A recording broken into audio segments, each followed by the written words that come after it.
Hi, I'm Cynthia Schiller. Please like and subscribe. So Friday, I am taking a test to be state certified in psychology education. And I've been doing a lot of studying, and I came across this one like refresher thing that is kind of interesting. As we're going through our development, our brain goes through different changes, and it's how we learn, how we grow. And what goes on in our brain, usually like in adolescence, is it goes through where we're risk takers. And we kind of need that, because if we're not willing to take risks, we're never going to move out. We're never going to, risk starting a family, doing different things, becoming more independent. So we need that. We need to have this risk taking and fight for independence. And then afterwards, we kind of have more of a logical safety type thing that sets in. So as we're dealing with these narcissists, we have to remember that they have brain damage, and their brain is not fully developed. They're missing certain pieces, certain links. And you can look at the brain damage video I have on the narcissist brain, also our brain, what goes on, the damage that is done. So we're sitting here wondering, will they ever change? Will they ever change? Do they ever regret certain things? So the narcissist is stuck in a childlike state. So we expect them to act like an adult because they are adults, but their brain isn't. And we have to remember that. That's why I've mentioned before that to talk to them, you have to talk to them like a parent would. Otherwise, you're not going to make any headway. You can't say, do you mind doing that for me? Because it gives them an option. You have to say, I need you to do this. And it's outside of our realm to talk that way. So our narcissist is stuck in that risk taking stage, to where that's why, they have some logical stuff to where they see that it's not conducive to a healthy relationship, but they'll still do it if they don't think they'll get caught. Just like teenagers, they don't think about the after consequences that much because they don't think it's going to happen to them. So they might steal, they might have unprotected sex. It's just a different state of development that our narcissist is in. And in reflection, I see, do they ever regret what they did? They can regret the loss, but it's not like they really regret hurting the person. It's kind of like, yeah, I guess I probably shouldn't have done that, but yeah, and I want to do more on criminal psychology too, because I'm sure there's a lot of narcissists in jail. It's just the entitlement, and they really don't have, they have regret, they don't have remorse. And that's the difference. When you're dealing with them, intent matters.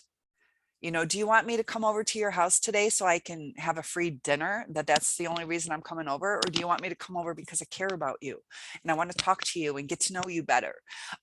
Intent matters, so our narcissist takes with no intention of giving back. It's just, what can I get? And it gets confusing because in the beginning they were giving, but it was to suit their needs, to trap us, to web us in, to control us, to see us as a victim, to where they're just that spoiled little brat that they think that they did what they should have done and end of story. Now give me what I want. And that's where the devaluation stage comes in. So the narcissist isn't capable really of the logical thinking. And I also want you guys to be careful when you watch the YouTube videos or the things on the internet. A lot of times we're used to saying never or always, just like I could tell you, you never call me. And you're like, I do call you. It's just once every 3 months, but I use the word never. So be careful when you're watching these things that all narcissists or they never ever, because I just watched this video and we have to remember that the absolute statements are true most of the time, but not always, because different narcissists are at different levels. Just like right now, if I said my mom's overweight, in your mind, you might think she's 200 pounds. In somebody else's minds, that might be 400 pounds. So it's also our interpretation of the words that we're getting, because when you take in what I'm saying, you're going to relate it to your experiences. So it's good to, you know, kind of get different angles from different people. Because just like if I said, you know, my best friend is gorgeous, in your mind, you might picture your perception of beauty. And did you pick a male or female when I said my friend? So there's different interpretations and different levels of narcissism. They do have a lot of the same red flags. Watch out for the red flags, even if they're severe, not severe, but they're present. And also listen to what other people say. Do they warn you about the person? Does your narcissist treat other people poorly? What are they like at a restaurant? Do they feel entitled? Do they shout out? Are they impatient? Do they walk ahead of you? Take heed to the red flags. Also, I just thought it was interesting that they are in that different state of mind, that risk taking, and they didn't get to that logical safety type of thought, because that comes afterwards. And our brain was meant to do that so we could take risks. But then we're supposed to grow up and realize, okay, now we moved out. Let's do everything safe in life. Let's, you know, handle a relationship healthy. Let's pay our bills. Let's do this. Let's do that. Let's not, you know, go high speed in cars. Let's follow the rules.